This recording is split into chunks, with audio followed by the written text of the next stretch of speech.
Stepmother beat me by the fireplace. Then my rich grandpa changed his will in front of everyone. That is not just a clickbait title, it is the cold, hard truth.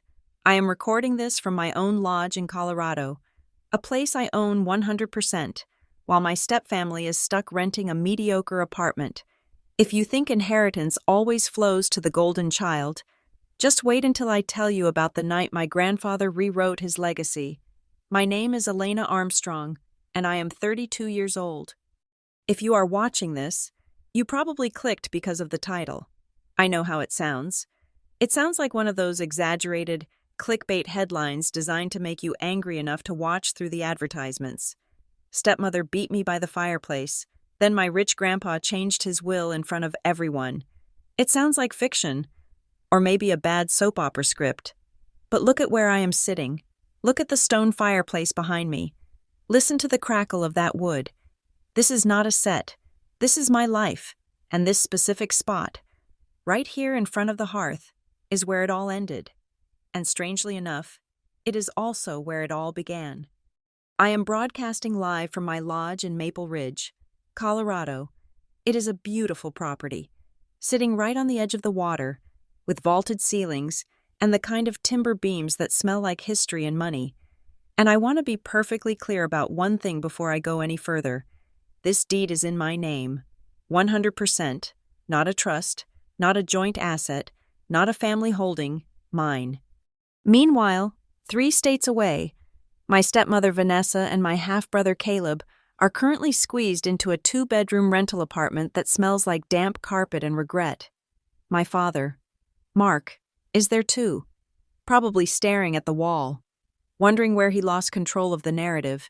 They are miserable, they are broke, and they are watching this live stream right now, grinding their teeth, waiting for me to slip up so they can drag me back into court. Hi, Vanessa.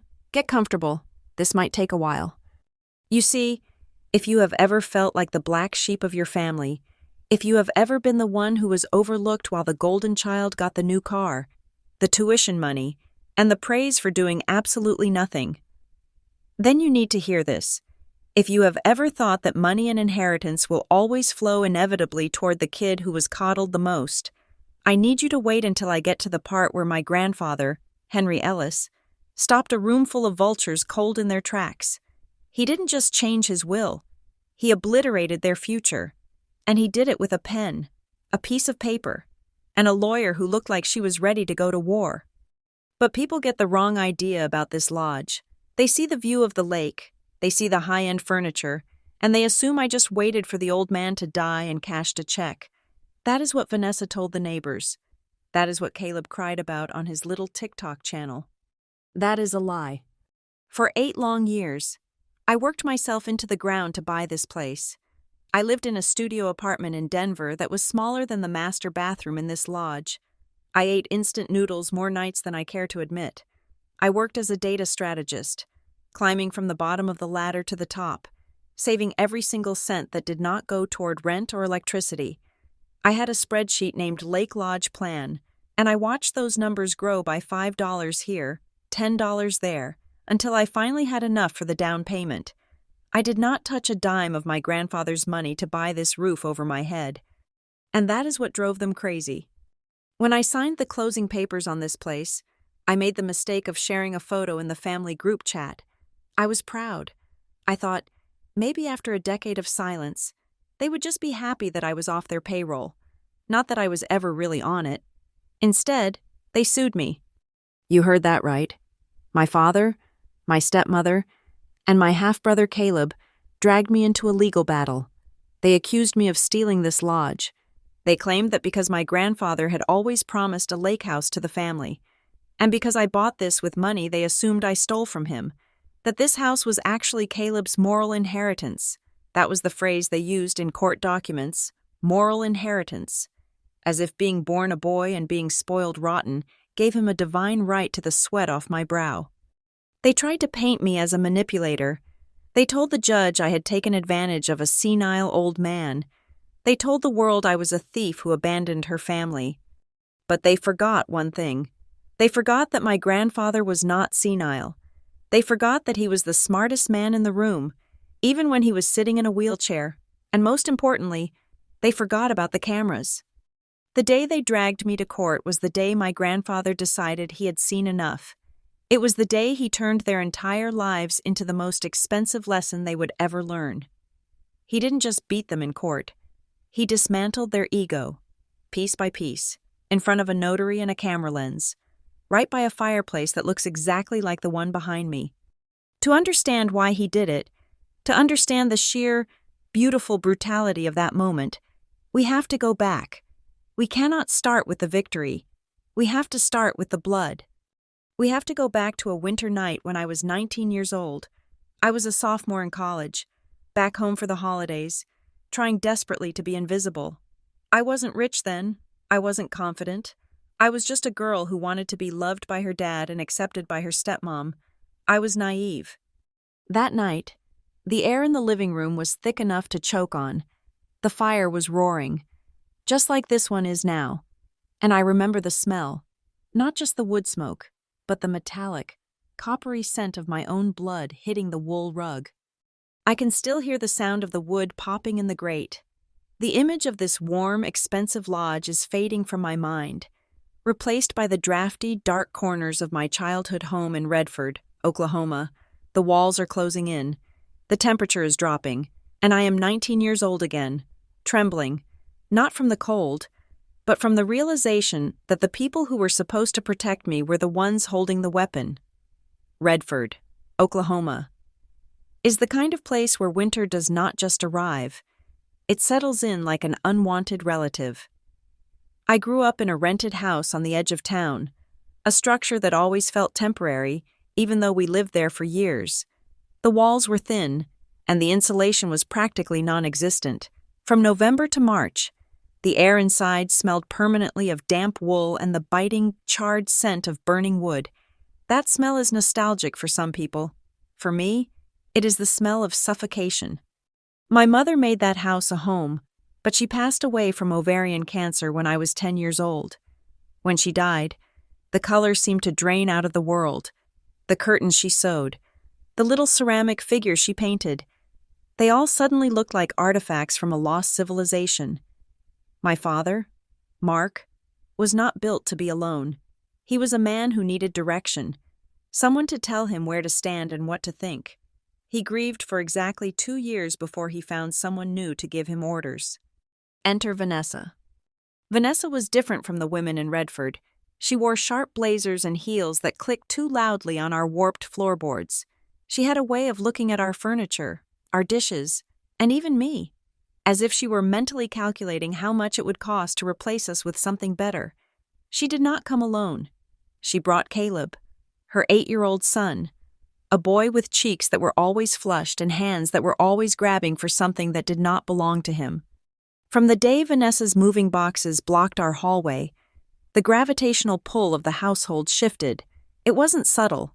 It was an earthquake. Caleb was given the large bedroom that faced the street, the one that got the morning sun. Vanessa said he needed the light for his development.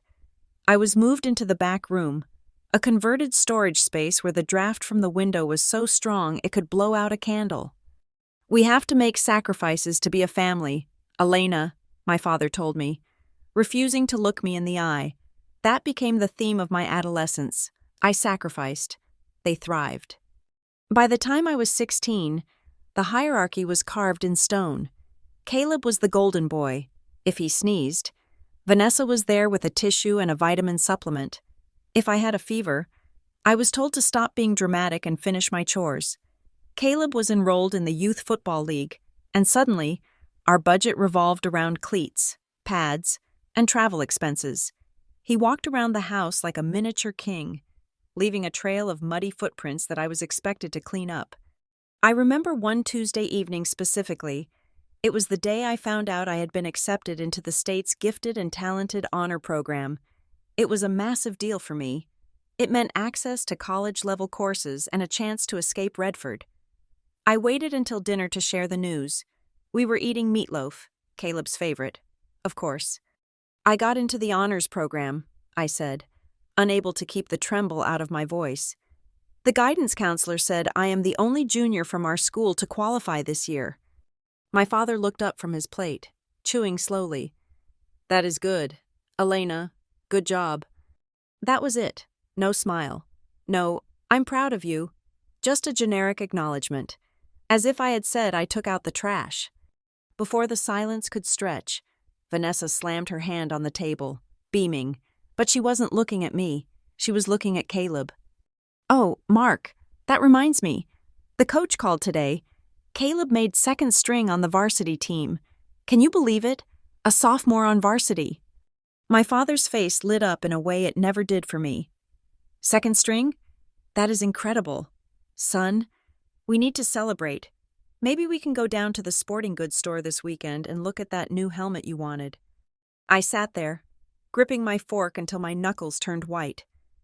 My academic future, my ticket out of poverty, was glossed over in 5 seconds for a reserve spot on a high school football team. I learned then that in Vanessa's world, my achievements were threats, and Caleb's mediocrity was a miracle. But the emotional neglect was manageable. I could handle being invisible. It was the financial betrayal that truly broke something inside me. The summer before my senior year, I worked like a dog. I mowed lawns in the sweltering Oklahoma heat until my skin peeled. I cleaned gutters. I took shifts at the local diner, bussing tables for tourists passing through on the highway. I saved every single dollar. I kept the cash in a heavy metal box under my bed, hidden beneath a stack of old textbooks.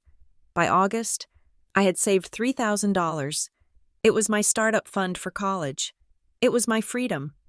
One afternoon in late August, I came home to find the house empty. I went to my room to add my tips from the lunch shift to the box. The box was gone.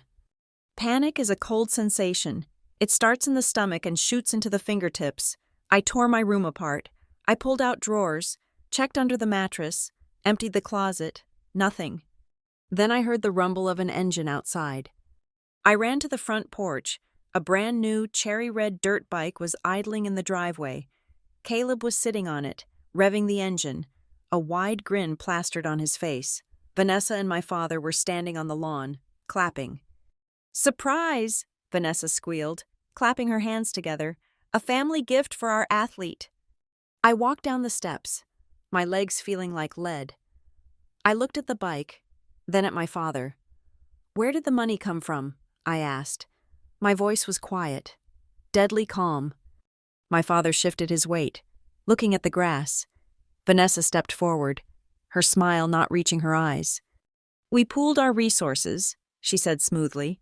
"Caleb has been working so hard at practice. He needed a morale boost." "That was my money," I said, the volume rising. "That was my $3,000. I earned that.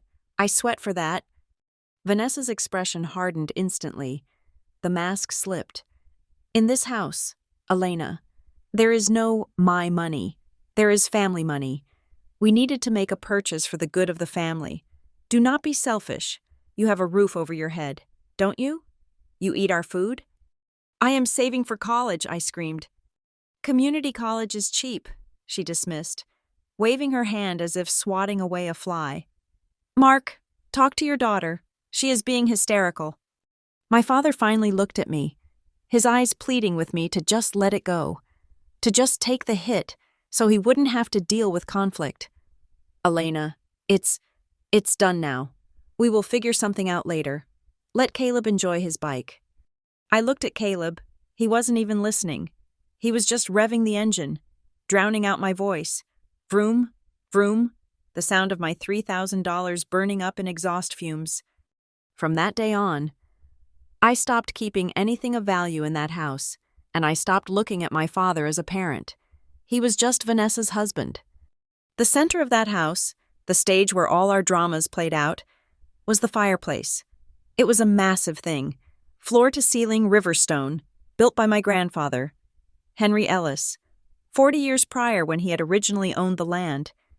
He had sold the land but kept the mineral rights, a detail Vanessa never quite understood, and he had built the house with his own hands before selling it to the landlord we rented from. Grandpa Henry lived in a small cabin a few miles away. He was a man of few words, known for his flannel shirts and the permanent smudge of graphite on his fingers from his carpentry pencils, to Vanessa.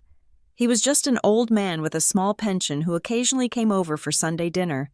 She tolerated him because she thought he might have a hidden stash of cash somewhere, but she mostly ignored him. However, on those winter nights when the wind howled against the siding, we would all gather around that stone hearth. It was the only source of real heat in the drafty living room. Vanessa would sit in the armchair with her wine, Caleb would sprawl on the rug playing video games, and my father would read the paper. I would sit on the far edge of the hearth, reading, and the fireplace became the arena for Vanessa's sport. "Look at her," she would say to my father, gesturing to me with her wineglass. "Nose in a book again. She is going to ruin her eyes. No wonder she doesn't have a boyfriend. Boys don't like girls who think they are smarter than everyone else." "She is studying, Ness," my father would mumble. "She is antisocial," Vanessa would correct. "Caleb is out there making friends, building connections. Elena is just dour." I learned to tune it out, to focus on the words on the page until they blurred. But one night, Grandpa Henry was there. He was sitting in the corner, whittling a piece of cedar. He had been silent for an hour, listening to Vanessa make snide comments about my second-hand sweater and my unrealistic dreams of going to a university out of state. Suddenly, Grandpa Henry stood up. He walked over to the fireplace, his heavy boots thudding on the floorboards. He stopped right in front of me. The firelight danced in his eyes, making them look sharp, almost dangerous. He placed a hand on my shoulder. His palm was rough, calloused, and incredibly warm. "Elena," he said, his voice gravelly and deep, cutting through the ambient noise of the television and Vanessa's chatter. "You keep reading. You fill that head of yours until it is so heavy you can barely hold it up." The room went silent. Caleb paused his game. Vanessa lowered her glass. Grandpa Henry squeezed my shoulder. "Intelligence is the only thing this world cannot repossess, or steal from under your mattress," he said, casting a quick, piercing glance at the shiny red dirt bike parked visible through the front window. He looked back at me, and for the first time in months, I felt seen. "You are going to get out of this house, little girl, and you are going to do it with your own head, not with a ball, not with a pretty face, but with this." He tapped my forehead gently. "Dad, don't fill her head with nonsense," Vanessa snapped, her voice tight. "She needs to be practical." Grandpa Henry turned slowly to look at her. He didn't say a word. He just stared at her with a look of absolute, terrifying clarity. It was a look that said, "I see you. I see exactly what you are." Vanessa shifted in her chair, pulling her cardigan tighter around herself, suddenly uncomfortable. Grandpa turned back to me, gave my shoulder one last squeeze, and sat back down. But the dynamic had shifted. Vanessa stared at the back of his head, her eyes narrowing into thin slits. I could practically hear the gears turning in her mind. She realized in that moment that Henry was not just a doddering old man, he was an ally to me. And in Vanessa's world, allies were threats that needed to be neutralized. She looked from Henry to me, and then to the fire. A plan was forming behind her eyes. I didn't know it then, but she was already calculating how to drive a wedge between us, how to ensure that whatever meager assets Henry had left would never, ever find their way to me. The fire popped loudly, sending a shower of sparks against the screen. I shivered, but for the first time in a long time, it wasn't from the cold. It was from the realization that the battle lines had just been drawn. Hudson State University in Kansas was not the Ivy League. It was flat, windy, and smelled faintly of agriculture when the breeze shifted from the west. But to me, it smelled like oxygen. I had secured a partial scholarship for the data science program, which covered tuition but left me on the hook for room, board, and textbooks that cost more than my first car. I did not have a safety net. I did not have a family credit card for emergencies. I had myself, and I had a schedule that would have killed a weaker person. My day started at 4:30 in the morning. I worked the opening shift at a coffee shop on the edge of campus, steaming milk and pulling espresso shots for students who were hung over from parties I was never invited to. By 1 in the afternoon, I traded my apron for a whiteboard marker, working as a calculus tutor in the learning center. Then, after my own classes were done, I spent my nights doing remote data entry for a logistics company. My life became a blur of caffeine, pivot tables, and the blue light of a computer screen. While I was drowning in work, my phone would occasionally buzz with messages from home. They were never asking how I was doing. They were never checking to see if I was eating. "Hey, Elena." The texts from my father would read, "Caleb has a football camp in Dallas next month. It is a great opportunity for scouts. Money is a little tight right now. Could you spare a few hundred?" Or a text from Vanessa. "We need to fix the transmission on the truck so we can get Caleb to practice. Don't be stingy." At first, I made excuses. I told them rent was due. I told them I had to buy software for class. Eventually, I stopped replying altogether. I let the messages sit there, unanswered, until they stopped coming. I was ghosting my own family, and with every unanswered text, I felt a little bit lighter. The only person who actually showed up was Grandpa Henry. He would drive his battered pickup truck all the way from Oklahoma once a semester. He never announced his visits. He would just be there in the parking lot of my dorm, leaning against the rusty fender, wearing his flannel jacket. He never came empty-handed. He would press a plain white envelope into my hand, looking around as if he were passing me state secrets. "Sold some old tools I don't use anymore," he would say, his voice rough.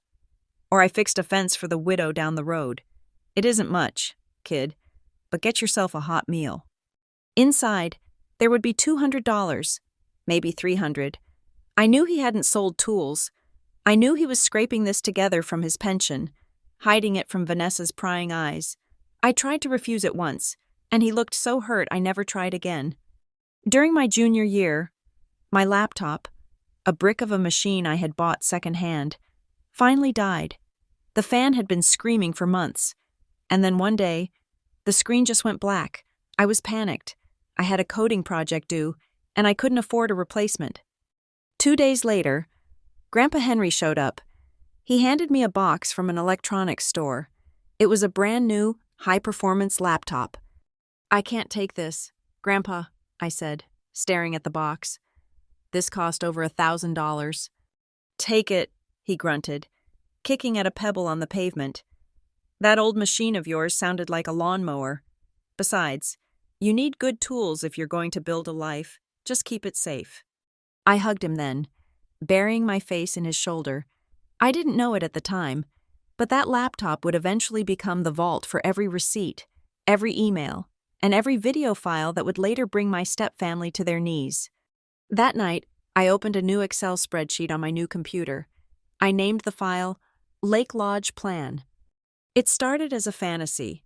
I would type in numbers, calculating how much I would need to buy a house far away from the plains of Oklahoma. I wanted mountains. I wanted water. I wanted walls that no one could kick me out of. When I graduated, I didn't walk across the stage. I didn't want to pay for the cap and gown, and I knew no one was coming to watch. I had the diploma mailed to me. By the time it arrived, I was already in a U-Haul truck, driving west toward the Rockies. I landed in Denver, Colorado. The air was thin and crisp, and the mountains looked like a jagged promise on the horizon. I had secured an entry-level position as a data analyst at Northline Metrics, a mid-sized fintech company. The starting salary was $45,000 a year. To me, it felt like a fortune. To the city of Denver, it was barely enough to survive. I rented a studio apartment that was basically a closet with a window. The kitchen was a hot plate and a mini fridge. The bathroom was so small my knees hit the door when I sat down. And then, the grind began. For 8 years, I became a machine. While my coworkers went out for happy hour drinks on Fridays, I went home and freelanced. While people my age were taking trips to Mexico or buying new cars, I was taking the bus and eating rice and beans. I didn't buy new clothes. I had a rotation of 5 professional outfits that I washed and ironed religiously. I cut my own hair. I used the company gym so I didn't have to pay for a membership. Every single decision I made was filtered through one question. Does this help the Lake Lodge plan? At Northline Metrics, I was ferocious. I arrived at 7 in the morning and left at 7 at night. I volunteered for the projects nobody else wanted, the messy data migrations, the forensic audits that required staring at spreadsheets until your eyes bled. My boss, a woman named Sarah, noticed. "You work like you are running from something. Elena," she told me during a performance review. "I am running towards something," I corrected her. I was promoted to senior analyst, then to lead strategist, then to senior data strategist. My salary doubled, then tripled. But my lifestyle didn't change. I stayed in that tiny studio. I kept driving my 10-year-old sedan. The number in the Lake Lodge plan spreadsheet kept ticking up. 50,000, 100,000, 200,000. I became obsessed with the housing market in the mountains. I had alerts set up for every property that hit the market in a 50-mile radius of Aspen, Vail, and Breckenridge.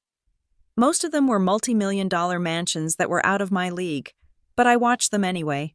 I learned about property taxes, zoning laws, and water rights. I educated myself until I could have passed the real estate exam in my sleep.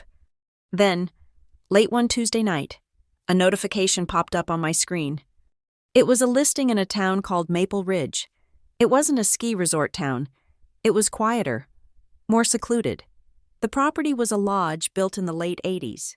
It had been on the market for 6 months, the price dropping because it needed cosmetic work. I clicked through the photos. The deck overlooked a pristine, glassy lake. The beams were solid cedar. And then I saw the living room. In the center of the room stood a massive, floor-to-ceiling river-stone fireplace. It wasn't just similar to the one in the house I grew up in. It was nearly identical. It had the same rough-hewn look, the same commanding presence. I stopped breathing for a second. The fireplace in Redford was a symbol of my trauma. It was where I was mocked, where I was made to feel small, but it was also where Grandpa Henry had put his hand on my shoulder and told me I was smart. It was a symbol of the strength he saw in me. I stared at that photo for a long time. The fire in the picture wasn't lit, but I could imagine it. I could imagine sitting there, not as a scared 19-year-old girl, but as a 32-year-old woman who wrote the check. I didn't call a realtor the next morning. I called that night. I left a voicemail at 11 o'clock. "My name is Elena Armstrong," I said into the phone, my voice steady. "I am looking at the listing on Ridge Road. I have the financing ready. I want to see it tomorrow." This was it. This wasn't just a house. This was a fortress.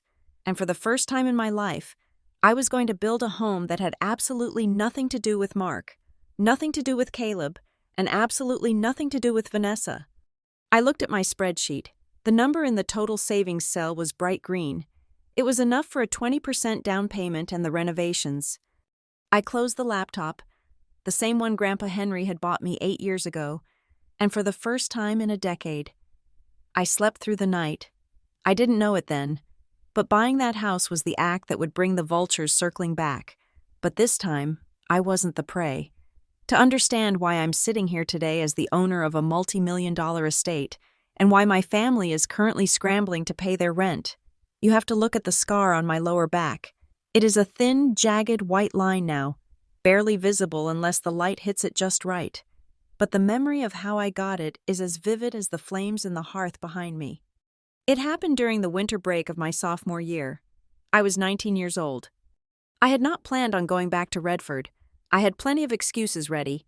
Extra shifts at the coffee shop, a winter term project, bad weather. But Grandpa Henry had called me. His voice sounded thin over the phone, raspy in a way that scared me. He asked me to come home, just for 2 days. He said he wanted to see me with his own eyes. I could not say no to him. So, I drove the 4 hours south, my stomach tightening with every mile marker that brought me closer to that drafty rental house. When I arrived, the living room was staged like a holiday greeting card, but the atmosphere was pure toxic waste. The wood paneling seemed to absorb the light, making the room feel dim despite the roaring fire in the stone hearth. Relatives were scattered around, an aunt from Tulsa, a couple of cousins, everyone drinking eggnog and pretending to be a happy clan. Vanessa was holding court in the center of the room. She was wearing a red velvet dress that looked expensive, draped over the arm of the sofa while she stroked Caleb's hair. Caleb was wearing his Letterman jacket, even though it was 80 degrees inside the house near the fire. "We are just so proud," Vanessa was saying, her voice pitched high enough to shatter glass. "The coach says Caleb has natural instincts, not like some kids who have to bury their heads in books just to get by."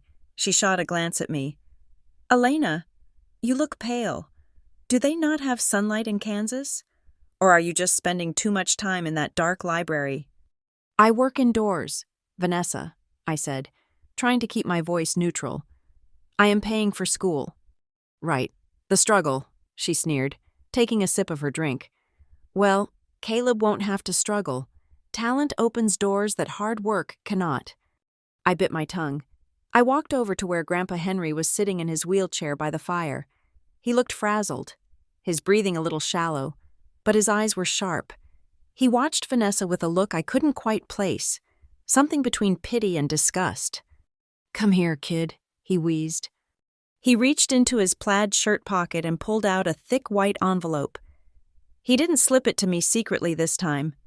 He held it out in the open, right there in front of God and everyone. "This is for your grades," Henry announced, his voice booming surprisingly loud for a sick man. "Dean's List again. I am proud of you. Elena, put this away for your future. Do not spend it on bills. This is seed money." The room went quiet. I took the envelope. It felt heavy. I could tell just by the thickness that there was at least $1,000 inside, maybe more. I looked up and caught Vanessa's eyes. They weren't just cold. They were hungry. She looked at the envelope in my hand like a shark sensing blood in the water. Caleb stopped chewing his cookie and frowned, looking from the money to his mother, waiting for his cue on how to react. "Thank you, Grandpa," I whispered. "Hide it," he muttered, low enough that only I could hear. That night, I stayed in my old room. It was now a storage space for Caleb's old sports equipment, smelling of stale sweat and rubber. I shoved the envelope deep into the bottom of my duffel bag, wrapped inside a pair of jeans. I put my laptop, the one Henry had bought me, under the pillow. I didn't trust the locks on the door. I slept fitfully, waking up to the sound of the wind rattling the window pane.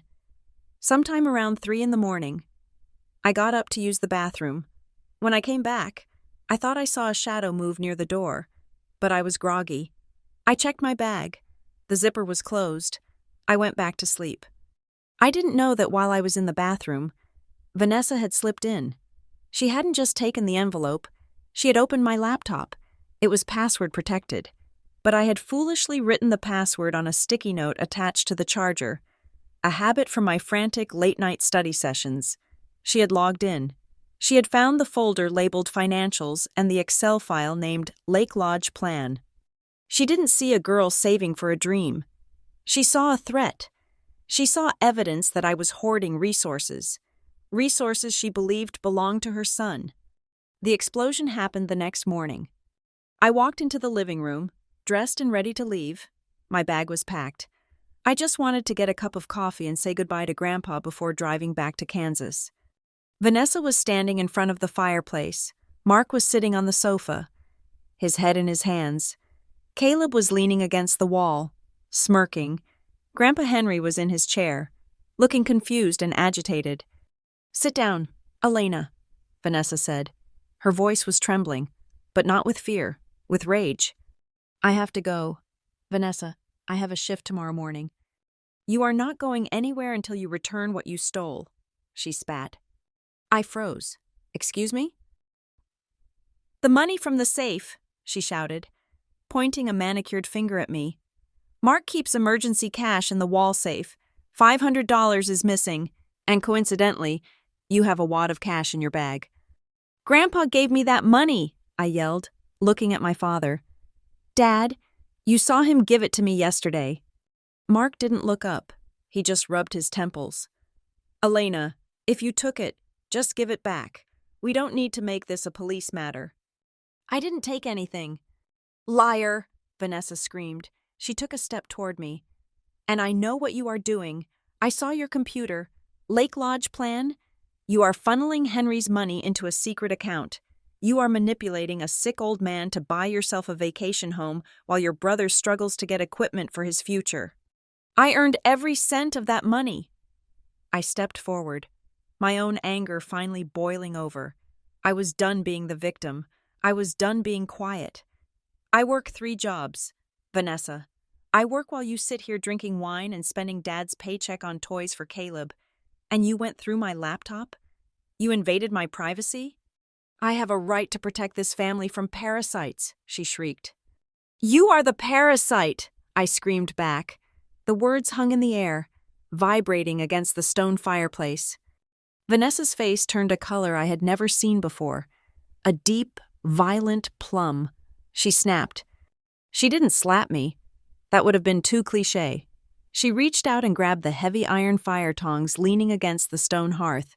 They were solid, black iron, used for moving burning logs. She swung them. It wasn't a calculated strike. It was a blind, feral lash of anger.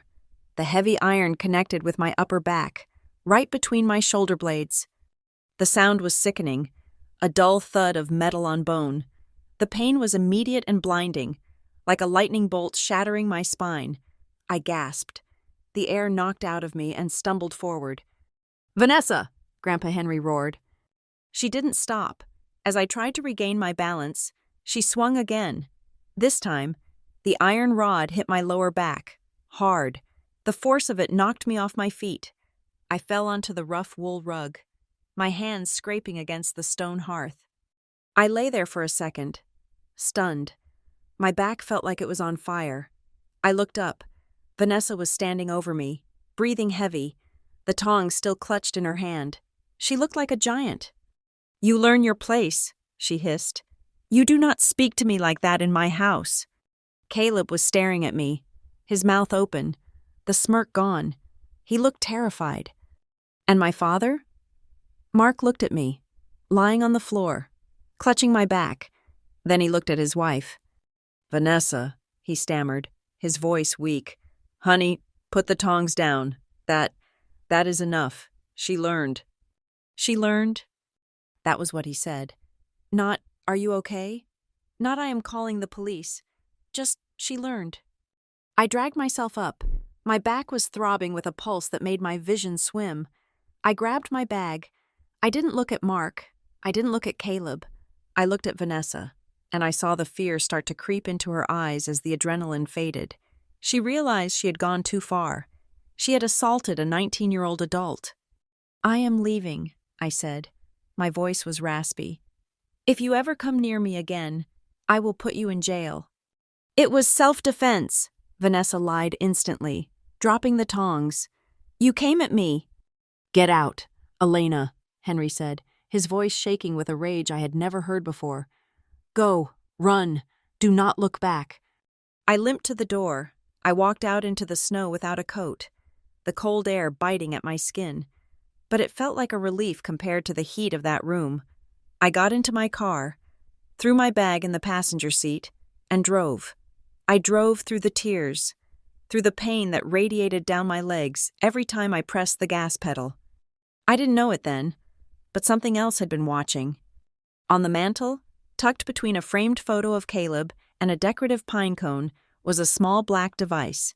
It was a digital camcorder. Henry had bought it weeks ago. He had told everyone he wanted to record candid family moments because he didn't know how much time he had left. He had turned it on right before I walked into the room, hoping to catch my reaction to his gift. He had forgotten to turn it off. The red light had been blinking the entire time. It recorded the accusation. It recorded the lie about the safe. It recorded Mark's cowardice.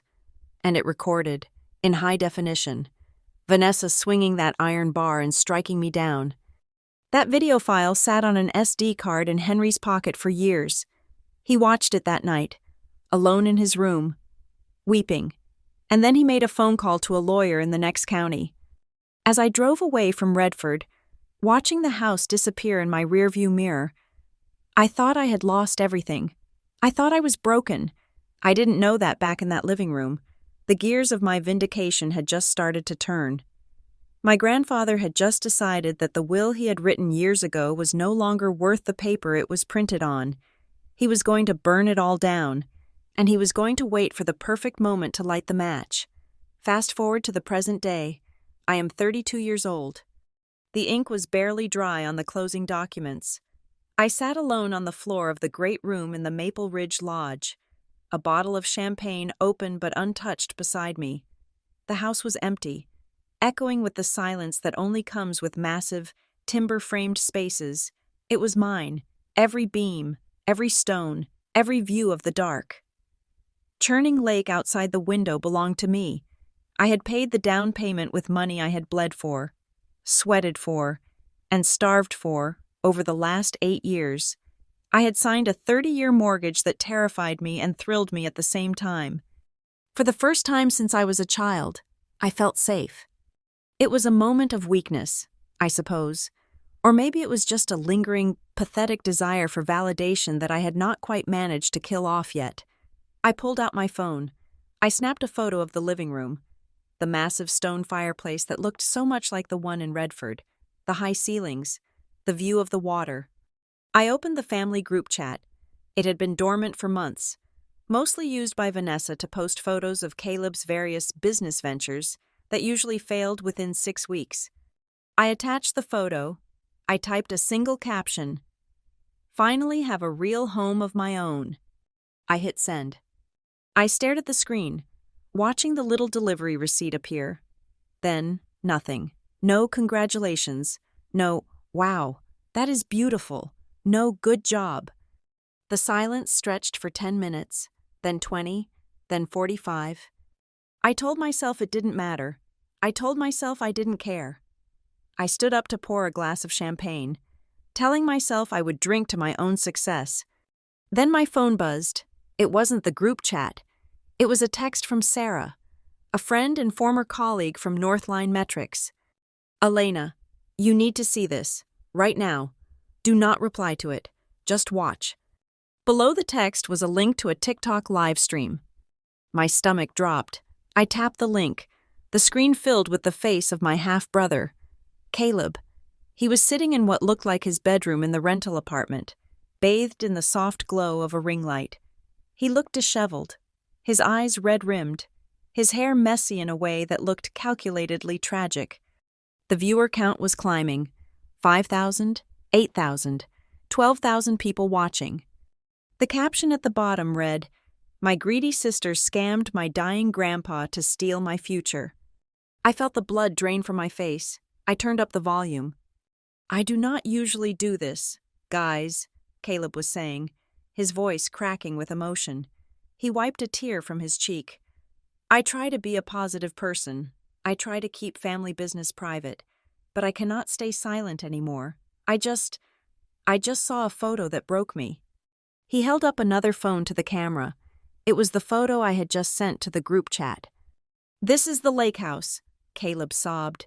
"This is the lodge my grandfather, Henry, always talked about. He always told me, 'Caleb, one day, we will have a place by the water for the whole family.' It was supposed to be our sanctuary. It was supposed to be the place where I could take care of him in his final years." I stared at the screen, my mouth open. Grandpa Henry had never seen this house. I had found the listing 3 months ago. Grandpa didn't even know I had closed on it yet. "But my sister," Caleb paused, letting out a ragged breath. "Elena, she has always been jealous. She cut us off years ago. But when Grandpa got sick, she swooped back in. She manipulated him. She twisted his mind against us. She got power of attorney, or she got access to his accounts. I don't know the legal terms.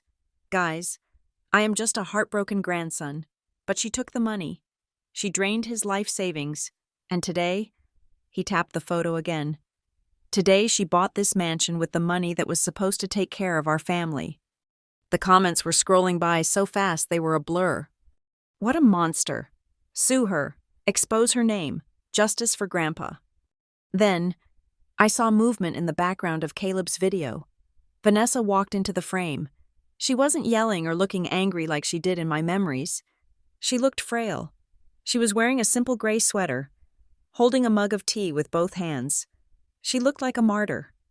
"Mom," Caleb said, turning to her, "I am telling them the truth." Vanessa nodded slowly, looking directly into the camera lens with sad, tired eyes. "She is a smart girl. Caleb, we always knew she was smart. We just didn't know she was cruel. Your grandfather, he is just confused. He doesn't know what he signed." In the deep background, sitting at the kitchen table, was my father. Mark. He wasn't looking at the camera. He was looking down at his hands. He didn't speak. He didn't stop them. His silence was a signature on their warrant against me. I closed the app, my hands shaking so hard I almost dropped the phone. It wasn't just a lie. It was a masterpiece of fiction. They had taken my achievement, my 8 years of instant noodles and 80-hour work weeks, and twisted it into a narrative of elder abuse and theft. I tried to call Grandpa Henry, but his phone went straight to voicemail. Within 2 hours, the internet had done what the internet does. Someone in the comments found my LinkedIn profile. They posted my full name. They posted my job title at Northline Metrics. My notifications exploded. Is this the data strategist who steals from dying old men? Nice lodge. Hope the ghosts of your family haunt you.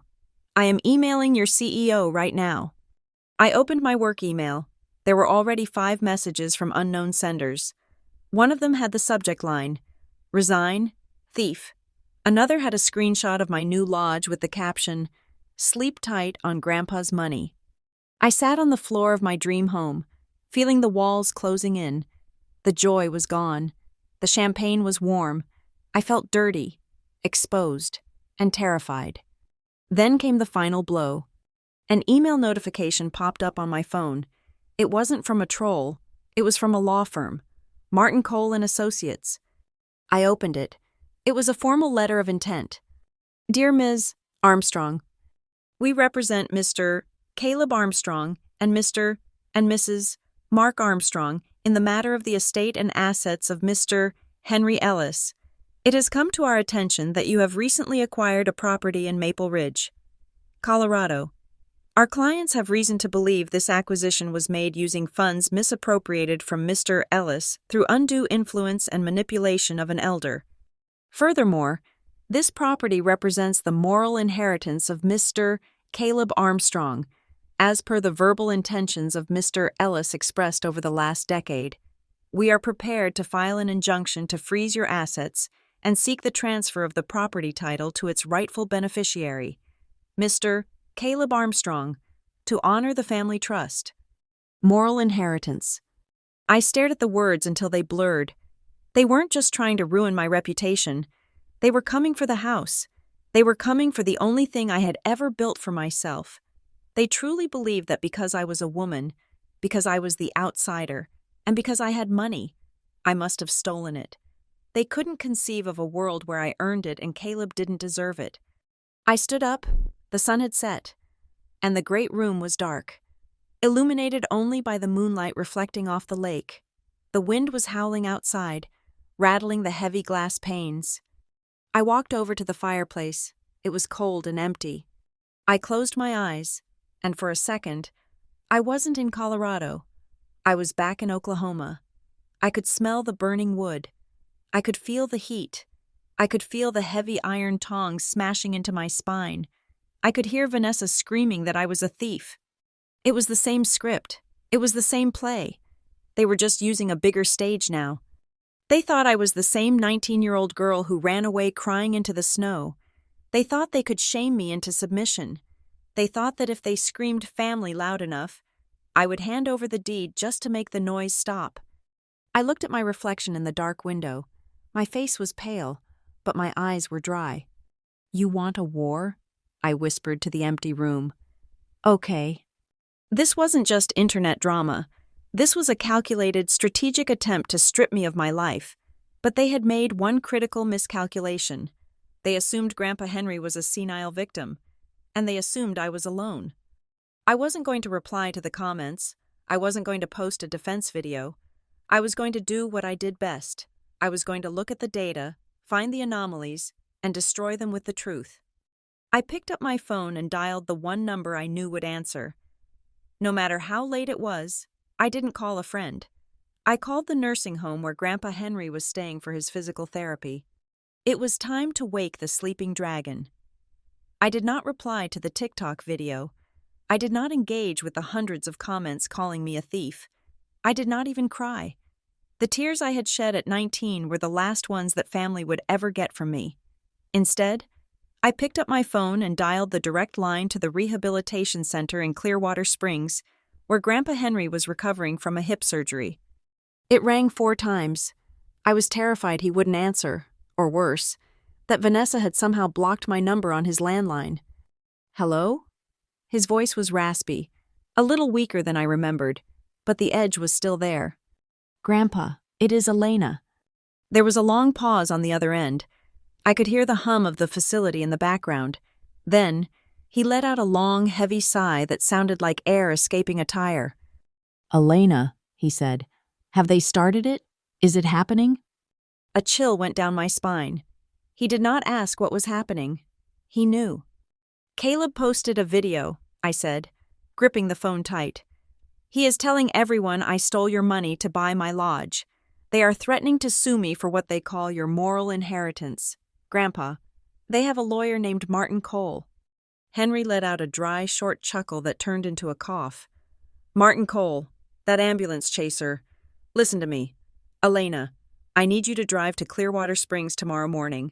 Go to the office of Loretta Vaughn. She is on Main Street, next to the old bakery.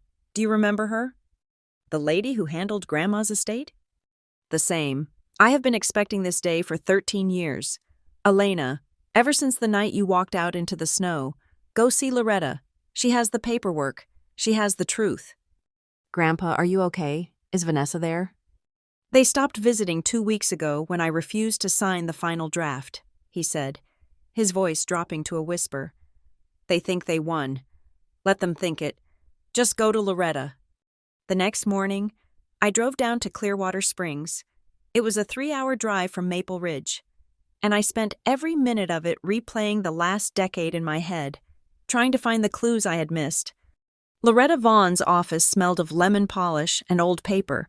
She was a woman in her 60s with steel gray hair cut in a sharp bob and glasses that hung on a chain around her neck. When I walked in, she locked the door behind me and flipped the sign to closed. Elena Armstrong, she said, looking me up and down. Henry said you grew up to be a fighter. I am glad to see he was right. She led me to a conference room where 3 large boxes sat on the mahogany table. She sat down and placed a hand on the first box. Your grandfather came to see me 2 days after the incident with the fireplace, Loretta began, her voice professional but kind. He was distraught. He told me that his wife's family had turned into wolves. He wanted to make sure that no matter what happened to him, you would be protected. She opened a folder. This is the last will and testament of Henry Ellis, dated 13 years ago. It divides the estate 50-50 between you and Caleb. However, Henry insisted on a special clause. We call it a forfeiture clause based on conduct. She slid the paper toward me. I read the legal jargon.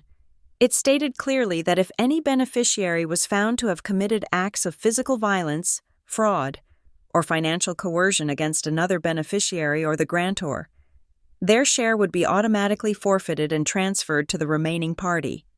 He knew, I whispered. He suspected it would get worse, Loretta corrected. But there is more, Elena.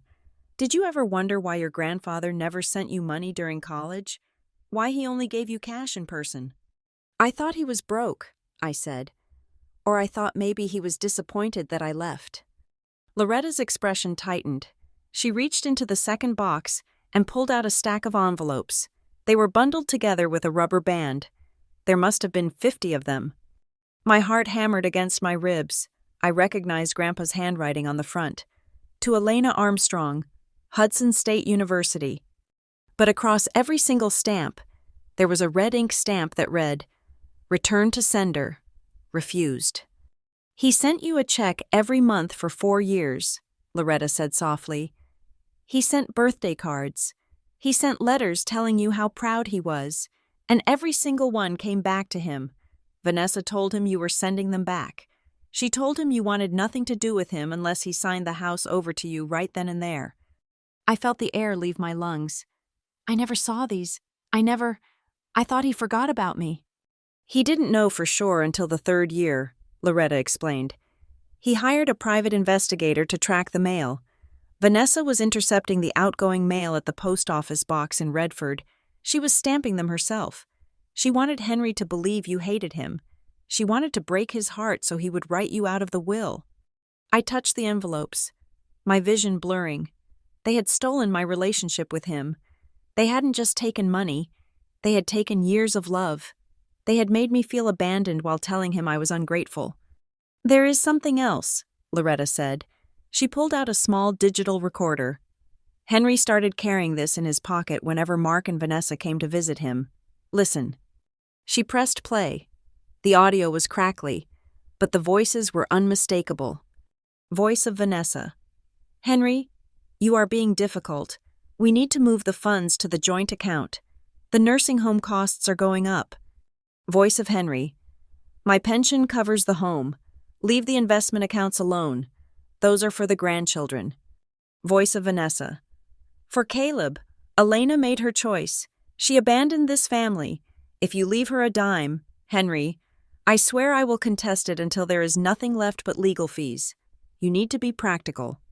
Voice of Henry. If you touch Elena's portion, Vanessa, you will regret it. Voice of Vanessa. Cold, laughing. You are an old man in a chair. Henry, what are you going to do? Hit me with your cane? Loretta stopped the tape. That was 6 months ago. I sat back, feeling sick. They are going to use the Martin Cole lawsuit to claim I manipulated him. They have Caleb's video. They have public opinion. What do we have? Loretta? A 13-year-old will and some returned letters? Loretta smiled, and it was a smile that had teeth. Oh, we have much more than that. Henry gave me something else to keep in my safe. He told me, if the day comes when they turn on Elena for money, you bring this out. She reached into the safe behind her desk and pulled out a small, black USB drive. Do you remember the camera on the mantel? She asked. I froze. The one he bought for family memories? He never turned it off. Elena. He recorded everything that happened that morning, the accusations, the lies about the safe, and the assault. My hand flew to my mouth. He has the video? Of Vanessa hitting me? He saved it, Loretta said. He watched it once to confirm the file was good, and then he brought it to me. He said it was his insurance policy. He knew that one day Vanessa would try to rewrite history. This video proves she is not only a liar, but a violent criminal. Under the forfeiture clause in the will, this video alone disqualifies Caleb from inheriting a single penny, because Vanessa acted as his agent and guardian at the time. I stared at the drive. It was so small, yet it held the power to destroy their entire narrative. But we have a problem, Loretta said, her tone turning serious again. They are moving fast. I received a notification this morning. Martin Cole has filed an emergency motion to freeze Henry's assets, claiming incompetence. They have a document, a new will, that they say Henry agreed to. Did he sign it? I asked. That is the trick, Loretta said. Vanessa and Caleb dragged him to Cole's office last week. They put a document in front of him. It gave 90% of the estate to Caleb and 10% to you. They badgered him for hours. Finally, Henry signed it. He signed it? I felt panic rising. He signed a document, Loretta corrected. But Henry is clever. He told me exactly what he did. The document they gave him had a signature line, but Henry didn't sign his name. He wrote under duress in shaky cursive that looks like a signature if you do not look closely. And more importantly, he demanded to sign a review receipt first, which Martin Cole provided. That receipt states that the signatory is only acknowledging the draft, not executing the will. They were so eager to get out of there, they didn't check which paper was which. I leaned back in the chair. So they think they have a valid will, but they have a review receipt and a duress signature. Exactly, Loretta said. But they will drag this through the mud. They will destroy your reputation before a judge ever sees that signature. I am a transactional lawyer. Elena, I handle estates and taxes. I do not do war, and this is going to be a war. She slid a business card across the table. It was heavy, cream-colored stock with sharp, modern font. Ava Monroe, attorney at law, civil litigation and estate disputes. Ava is in Denver, Loretta said. She is young, she is expensive, and she is absolutely terrifying in a courtroom. She specializes in dismantling bullies. I have already sent her the preliminaries. She is waiting for your call. My phone buzzed again. It was an email notification. It was from an anonymous sender, likely someone at the local bank in Redford where my father banked. Subject: You didn't hear this from me. Body: Ms. Armstrong, look at the transfers from Henry Ellis's account ending in 459. Every month for the last 5 years. $2,000 has been moved to an account labeled Household Expenses owned by Mark and Vanessa Armstrong. The memo lines say, medical reimbursement, but I checked the receipts they submitted. They are creating fake invoices for physical therapy that never happened. They are bleeding him dry. I showed the email to Loretta. She nodded grimly. That is the final nail. Fraud. I stood up. I took the USB drive, the letters, and the business card. I felt a cold, hard resolve settling in my chest. The fear I had felt watching Caleb's TikTok was gone. It was replaced by the same icy determination that had helped me save for my lodge. Call Ava Monroe, Loretta said. Tell her we are ready to proceed. I will, I said. But first, I need to talk to Henry one more time. Loretta dialed the facility and put it on speaker. Grandpa, I said, I am with Loretta. We have everything. Good, Henry wheezed. Listen to me, kid. I am old. I am tired of playing dead. I am tired of letting them think they are the ones pulling the strings. What do you want to do? I asked. If they want to drag us to court, let them, Henry said. But I am not going to let some judge in a sterile room decide my legacy based on hearsay. I want to look them in the eye.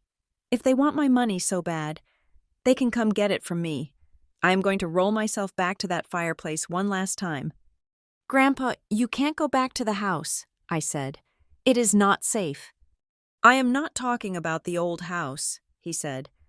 I am talking about yours. I want to see your lodge. Elena, I want to see what you built, and I want to end this where it started, in front of a fire. Tell that lawyer of yours to set it up. A family meeting, mandatory attendance. Tell them I am ready to sign the final papers. I looked at Loretta. She looked shocked, but then a slow smile spread across her face. A settlement conference, Loretta said. We can frame it as a mediation to avoid court. They will come because they think they can bully him into signing a clean copy of the will. They will come because they are greedy. Do it, Henry said. I want to see Vanessa's face when the truth comes out. I hung up the phone. I looked at the business card in my hand. Ava Monroe. Loretta, I said. Call Martin Cole. Tell him we surrender. Tell him we want a family meeting to finalize the estate transfer. Tell him to bring Vanessa, Mark, and Caleb to my lodge in Maple Ridge this Friday. You are going to invite them into your home? Loretta asked. After everything? Yes, I said, turning to look at the wall of law books, because this time, I control the environment, I control the cameras, and I control the fire. I walked out of Loretta's office into the bright sunlight of Clearwater Springs. I took a deep breath. The victim was gone. The strategist had arrived, and I had a call to make to Denver. I drove straight from Clearwater Springs to Denver. The skyline was rising against the mountains, but my mind was stuck in the past, replaying the scratchy audio of my grandfather's voice on that tape. Ava Monroe's office was not in a glass skyscraper. It was in a renovated brick warehouse in the Rhino district, tucked between a craft brewery and an art gallery. Inside, it looked less like a law firm and more like a war room. Whiteboards covered every wall, filled with timelines and frantic scribbles. Files were stacked in towers on the floor. Ava herself was terrifyingly efficient. She was in her early 30s, wearing a sharp navy suit and heels that looked like weapons. She didn't offer me coffee. She didn't ask about my feelings. She just pointed to a chair and started reading the documents Loretta had scanned over. She read for 10 minutes in absolute silence. The only sound was the aggressive flipping of pages. Finally, she slammed the folder shut and looked at me. Her eyes were dark and glittering with something that looked like predatory joy. "They picked the wrong person to bully," she said. "It wasn't a question. It was a verdict." "Can we win?" I asked. "Win?" Ava scoffed, standing up to pin a photo of Martin Cole to her whiteboard. "Elena, we are not just going to win. We are going to dismantle them. Martin Cole is a pompous windbag who relies on intimidation. He thinks you are a scared little girl who will settle for $10,000 to make the bad press go away. He has no idea you are sitting on a nuclear arsenal." She started barking orders, not just to me, but to her paralegal who was typing furiously in the corner. "Get Loretta on the secure line," Ava commanded. "I want the originals of everything, the Fireplace video, the 13-year-old will, the stack of return-to-sender letters, and I want the bank statements from Henry's accounts for the last 7 years." She turned to me. "I need you to dig deeper. I need a witness, a human being, not just a camera. Who was there that night? Who saw you leave?" "The neighbors," I said, thinking back. "The houses in Redford are close together. Mrs. Hayes lived next door, Mildred Hayes. She used to sit on her porch and watch everyone." "Find her," Ava said. "If she is still alive, get a sworn affidavit, today." While Ava's team went to work on the financial forensics, I spent the afternoon tracking down Mildred Hayes. It turned out she was still in Redford, living in the same peeling yellow house. I called her. "Mrs. Hayes?" I asked, my voice trembling slightly. "This is Elena Armstrong." "Lord have mercy," the old woman's voice crackled over the line. "I saw the news, honey. I saw what that brother of yours is saying on the internet. It is a load of hogwash. Mrs. Hayes, do you remember the night I left? The night of the snowstorm?" "I will never forget it," she said firmly. "I was letting the cat out. I heard screaming, not just arguing, but screaming. I saw you run out to your car. You were limping, child. You were hunched over like an old woman, holding your back. And I heard that stepmother of yours yelling something about ungrateful trash. You did not look like a thief that night. Elena, you looked like a refugee. Would you be willing to tell a judge that?" "I would tell the Pope if he asked," she declared. I called Ava back with the news. "We have a witness." "Excellent," Ava said. "Now, I have a surprise for you. I sent a courier to pick up the new will, the one Martin Cole is waving around. I had it rushed to Dr. Colton Reyes. He is the best forensic document examiner in the state." "And?" "And he found something interesting," Ava said, her voice dropping an octave. "The signature is Henry's, technically, but under a microscope, the ink pressure is uneven. There are drag marks, micro-tremors." "What does that mean?" "It means it is a guided signature. Elena, someone was holding his hand, guiding the pen, or he was resisting while he wrote it. It is not the signature of a man acting of his own free will. It is the signature of a hostage." By the next morning, the picture Ava had assembled on her whiteboard was a masterpiece of horror. On one side, she had the narrative Martin Cole was pushing, the greedy granddaughter. On the other side, she had the truth, the pattern of coercive control. She connected the dots with red marker. The physical abuse captured on video 13 years ago connected to the emotional isolation of the returned letters. The isolation connected to the financial fraud. "Look at this," Ava said, pointing to a spreadsheet of bank transfers. "Every month, $2,000 out of Henry's account, labeled medical reimbursement. But look where the money goes. It goes to a joint account held by Mark and Vanessa. And from there, it goes to Caleb's tuition, Caleb's car payment, Vanessa's Nordstrom card. This isn't reimbursement. This is embezzlement." But the biggest twist came when Ava pulled a document from a file I hadn't seen before. "They are claiming you manipulated Henry into buying your lodge, right?" Ava asked. "That you waited until he was sick and confused to make him pay for it?" That is their main argument, I said. They say I stole his savings. Well, this kills that argument dead, Ava said, slamming a piece of paper onto the table. It was a bank authorization form, dated 4 years ago. 4 years ago, Henry was fully lucid, Ava explained. His doctor's notes confirm he was sharp as a tack, and on that date, he authorized a transfer of $200,000 to a high-yield savings account in your name. He labeled it Gift Inter Vivos, a lifetime gift. He wrote a note in the memo line, "For the future house, build something strong." I stared at the paper. I remembered that transfer. I had tried to give it back, but he had threatened to burn the money if I didn't keep it. I had parked it in a separate account and never touched it, determined to buy the lodge with my own salary to prove a point. But legally? Legally. He gave you that money years before any dementia diagnosis, Ava said, grinning. He gave it to you when he was healthy. So even if you did use it for the lodge, which you didn't, it was yours to use. Their entire timeline of elder abuse just collapsed. So what do we do? I asked. Do we show this to the judge? No, Ava said, leaning forward.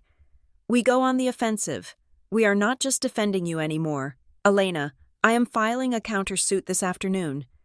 She listed the charges on her fingers. 1. Breach of fiduciary duty against Vanessa and Mark. 2. Civil fraud and conversion of assets. 3. Elder abuse. 4. Malicious prosecution. We are suing them? We are going to bury them, Ava corrected.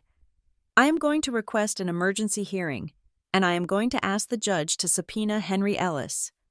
Henry wants to be there, I said, remembering our phone call. He told me he wants to tell his own story.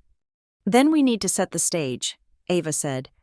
I was going to suggest a deposition in a conference room, but if Henry is up for it, maybe we force a settlement conference. He has a condition, I said. Ava raised an eyebrow. Oh? He changed his mind about the location, I said. I thought he wanted to come to my lodge, but he called me back an hour ago. He said no. He said if we do this at my new house, they will just look at the luxury and feel justified in their hate. He wants to do it on his turf. The nursing home? Ava asked. No, I said. His house, the old cabin on the ridge, the one he built with his own hands before he moved to the rental. It has been sitting empty for years, but he still owns it. He wants to force them to come there. He said he wants to look them in the eye in the place where he was strongest. Ava tapped her pen against her chin. A mandatory family meeting at the grantor's residence. It is theatrical. It is high risk. She paused, then smiled. I love it. He wants the fireplace lit, I added. Done, Ava said. I will draft the demand letter to Martin Cole. We will frame it as a final opportunity for family mediation prior to litigation. We will tell them that Henry is ready to sign a final clarification of his wishes. They will come running. Elena, they are so greedy they will think he is finally going to sign over the rest of the estate to Caleb just to stop the fighting.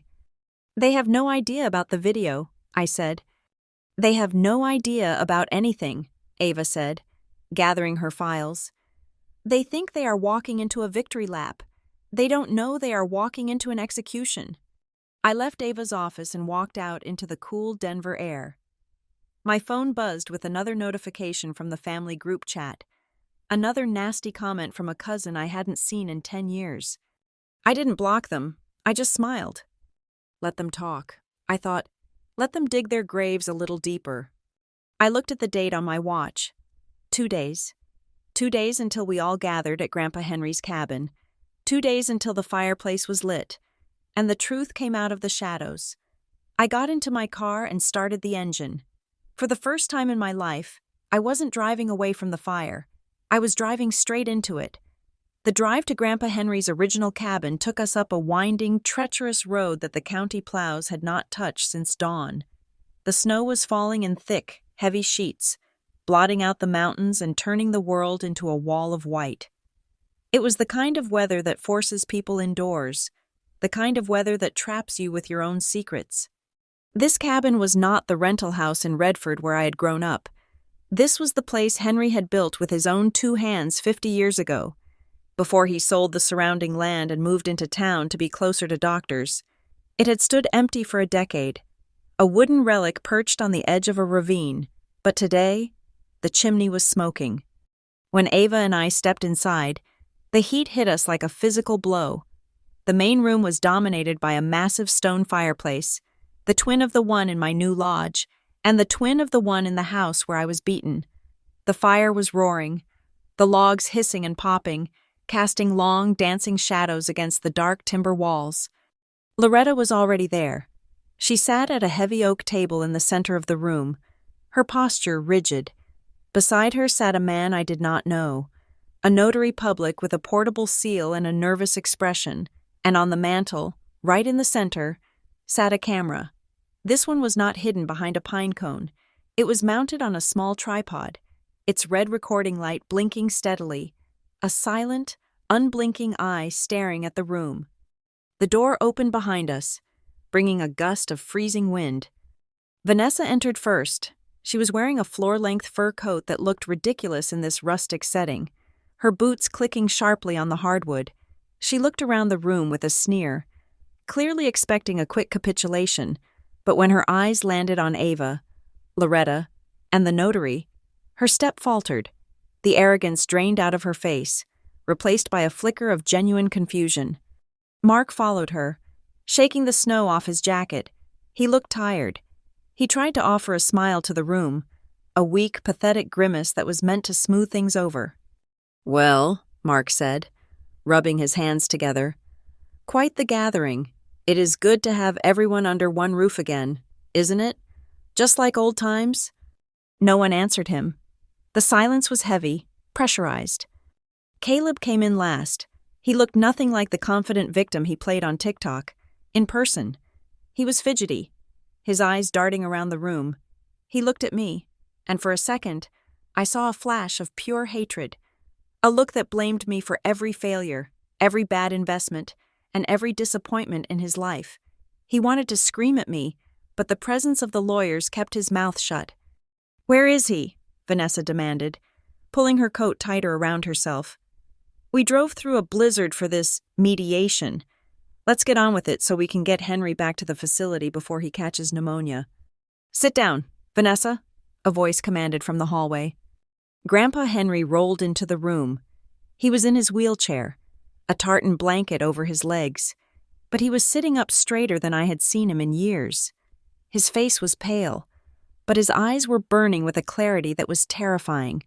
He did not look like a man who was confused. He looked like a judge. "Nobody leaves this room until I say so," Henry said, his voice gravelly but firm. "Sit down." Vanessa opened her mouth to argue, but something in Henry's tone stopped her. She sat on the stiff wooden bench near the fire.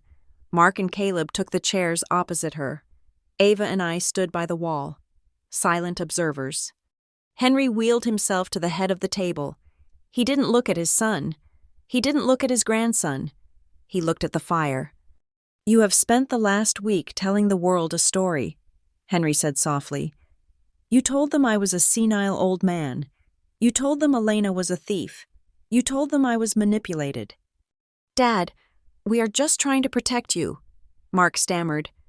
"Caleb is your heir. It is only right that the family assets—" "Quiet," Henry snapped.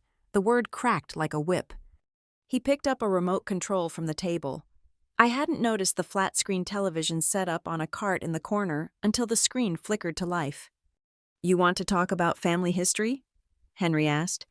"Let us look at history." He pressed play. The video was grainy, stamped with a date from 13 years ago. The angle was wide, showing the living room in Redford, but the audio was crystal clear. "In this house, Elena, there is no my money." Vanessa's voice from the past filled the cabin, shrill and cruel. I watched Vanessa's face. She went pale. Her hand flew to her throat. On the screen, the argument escalated. We watched my 19-year-old self stand up. We watched Vanessa grab the fire tongs. And then came the sound, thwack. In the quiet of the cabin, the sound of the iron hitting my back was deafening. It was a wet, heavy sound. On the screen, I fell. On the screen, Vanessa raised the tongs again and struck me while I was down. Caleb turned away from the screen, unable to watch. Mark stared at the floor, his face gray. The video ended. The screen went black. The only sound left was the crackling of the real fire in front of us. "That," Henry said, pointing a shaking finger at the blank screen, "is your moral inheritance, Caleb. That is the legacy of this family." "It was a long time ago," Vanessa whispered. Her voice was trembling, but she was still trying to find footing. "We were all under stress. Elena provoked me. It was a family scuffle. You cannot hold a lapse in judgment against me forever." Henry slammed his hand down on the arm of his wheelchair. "A lapse in judgment? You beat a girl with an iron bar? You struck a child who had done nothing but work hard and keep her mouth shut." He turned to Loretta. "Read it." Loretta stood up. She opened the folder in front of her. The last will and testament of Henry Ellis, dated 13 years prior, contains a forfeiture clause. Specifically, any beneficiary who engages in physical abuse, emotional coercion, or fraud against another beneficiary is automatically disinherited.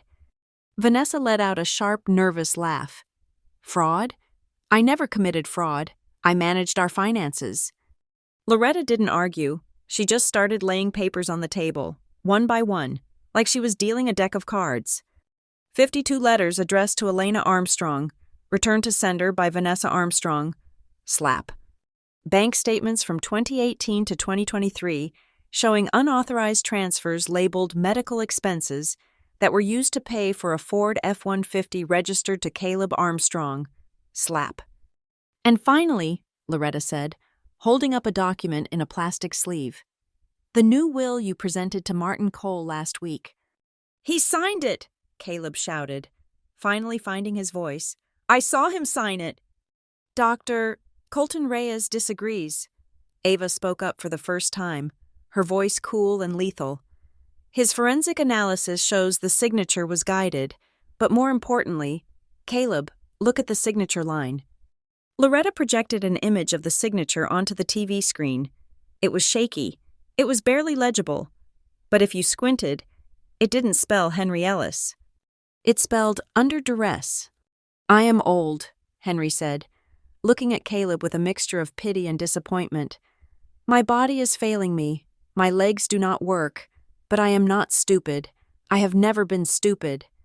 He wheeled himself closer to the fire, the orange light illuminating the deep lines on his face.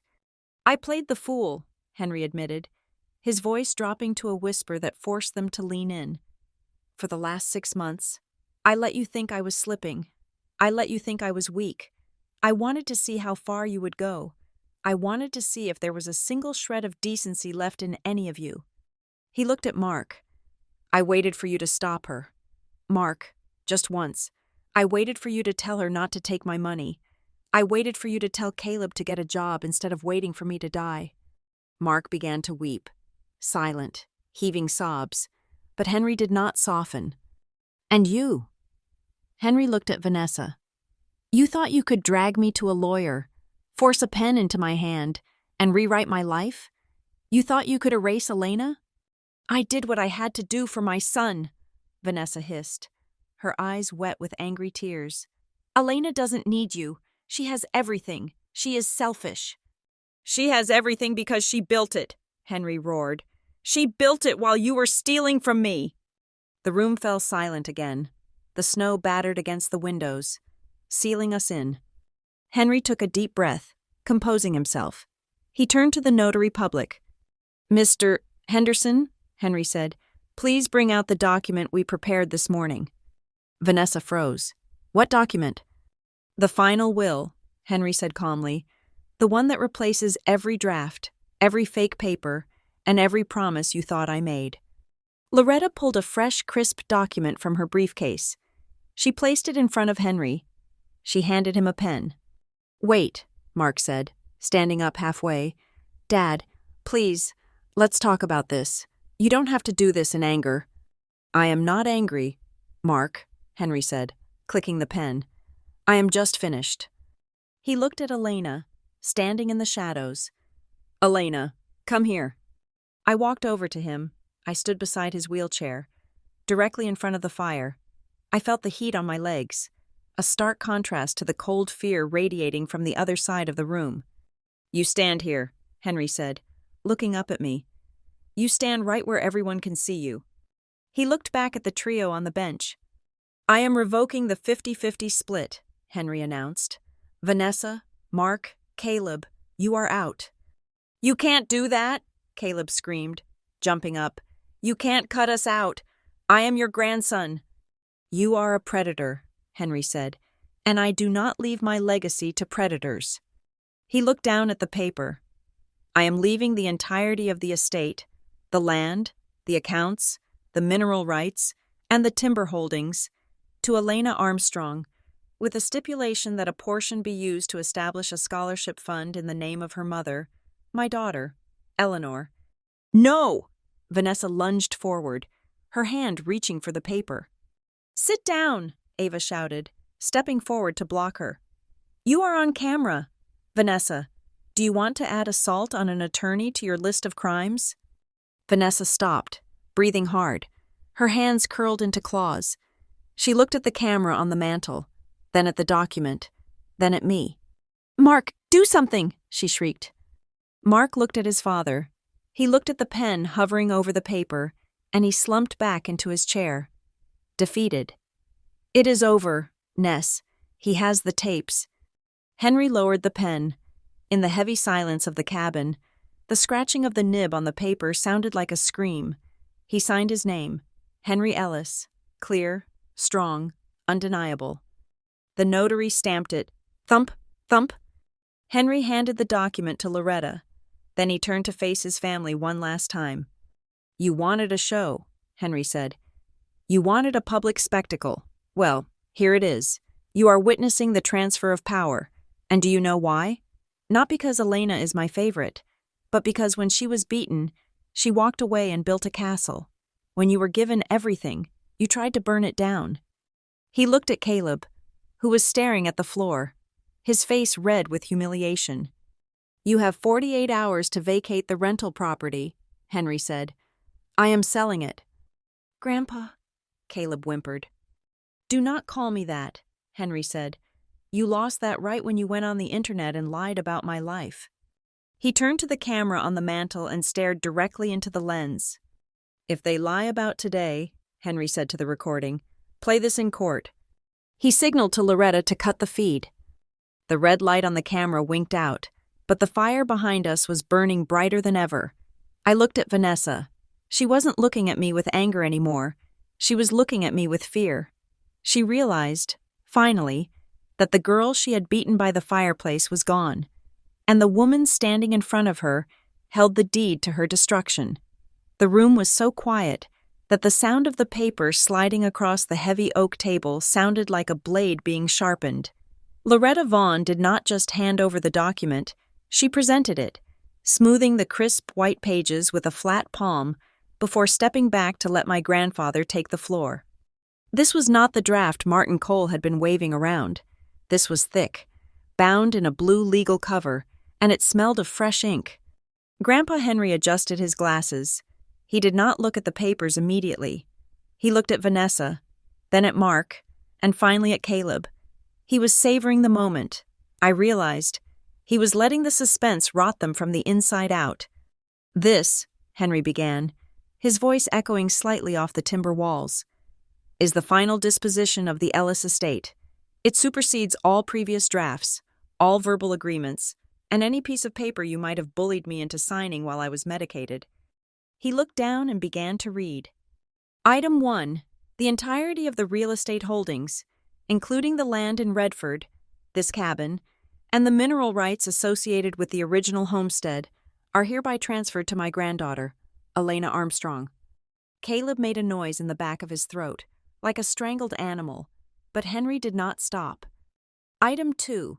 The investment portfolio currently held at First National is to be liquidated and moved into a protected education endowment.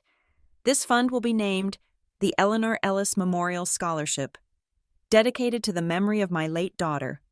I heard Vanessa suck in a sharp breath.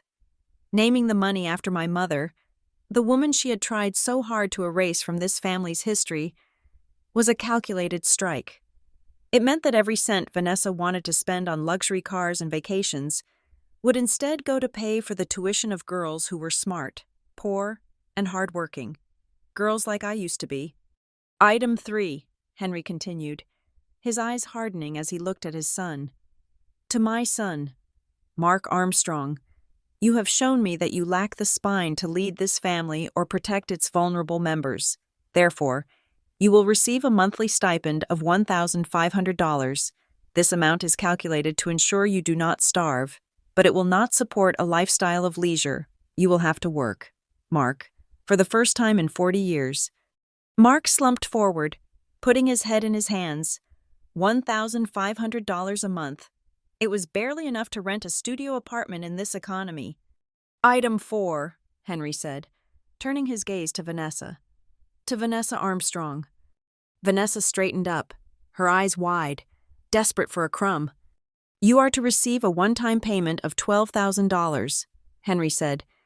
This is calculated to cover the first month, last month, and security deposit on an apartment, plus reasonable moving expenses. This is your severance package. Vanessa, you are being dismissed from my life. I suggest you use it to move far away. 12,000? Vanessa whispered, her face draining of color. That is an insult. I took care of you. I managed your home. You managed your own greed, Henry retorted. And finally to Caleb. Caleb stood up, his fists clenched at his sides. Don't you dare, he growled. Don't you dare cut me out. To my grandson Caleb, Henry read, his voice dropping to a whisper that was somehow louder than a shout. I leave nothing, not 1 cent, not 1 acre. Your inheritance was the opportunity to be a decent man, and you squandered it long ago. This is bullshit, Caleb screamed. The sound tore through the tension in the room. He kicked his chair back, sending it skidding across the floor. She brainwashed you. Look at her. She has been whispering in your ear, telling you lies about me. I am your blood. She is just some jealous bitch who— Ava, Henry said calmly, cutting him off. Show him. Ava Monroe stepped forward. She didn't look flustered by Caleb's outburst. She looked bored. She tapped a key on her laptop, and the television screen flickered. It wasn't a video this time. It was a series of screenshots. They were text messages. The sender ID was clearly Caleb Armstrong. The recipient was someone named Brad Jim. The date was from 3 months ago. Bro, the old man is almost cooked. The doctors say it won't be long. I am already picking out the boat I'm going to buy when the check clears. Another message popped up. Yeah, my sister thinks she is smart, but she is out of the picture. I am going to get the cabin and the land. I will probably sell the land to developers, make a quick $2 million, and spend the rest of the year in Cabo. Easy money. The room went deadly silent. Caleb stared at the screen, his mouth opening and closing like a fish out of water.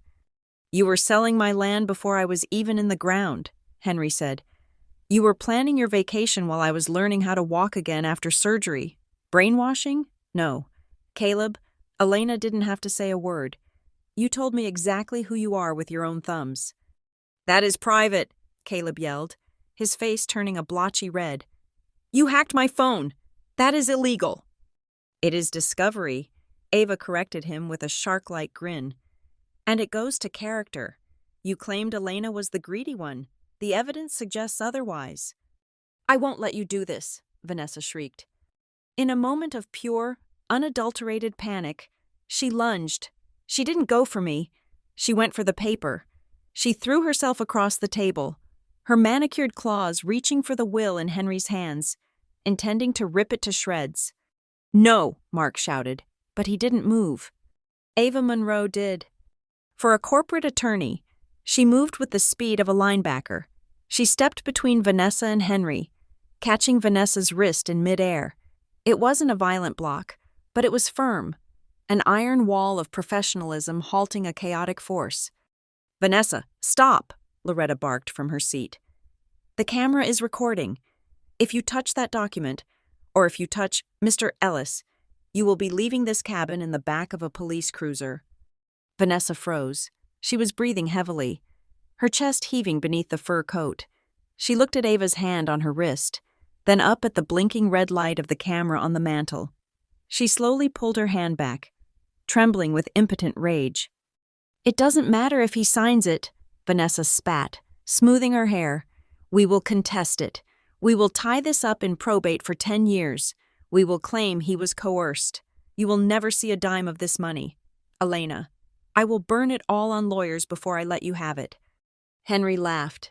It was a dry, rasping sound. "I thought you might say that," Henry said, "which is why there is one more thing you should know." He turned the page of the document. "This will is just a formality," Henry said. "It is just to tidy up the loose ends, because the truth is, the assets aren't in my name anymore." Vanessa blinked. "What?" "6 months ago," Henry said, a smile spreading across his face. "Right after I found out about the fake medical invoices, I established the Silvergate Trust. It is an irrevocable trust, managed by a third-party fiduciary. I transferred the deeds, the stocks, and the cash into that trust on the 1st of November. He pointed a finger at me. "Elena is the sole beneficiary of the Silvergate Trust. The transfer is already complete. The title to this land? It is already in her name. The accounts? They are already under her control.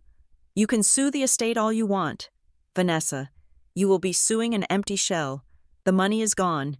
It is safe. And it is completely, 100% out of your reach." The color drained from Vanessa's face so completely she looked like a corpse. She staggered back, hitting the edge of the bench, and collapsed onto it. You gave it all away?" she whispered. "I put it where it belongs," Henry said. He picked up the pen. With a steady hand, he signed the bottom of the document on the table. "Henry Ellis." He pushed it to the notary. The notary picked up his stamp.